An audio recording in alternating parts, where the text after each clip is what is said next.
Анна Ахматова. Высоко в небе облачко серело. Высоко в небе облачко серело, как беличья расстеленная шкурка.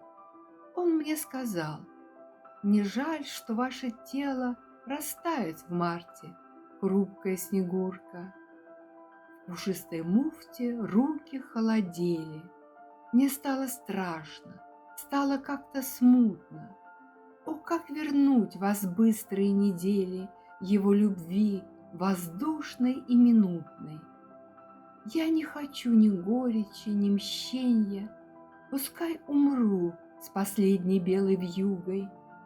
О нем гадала я в канун крещенья, я в январе была его подругой. 1911 год.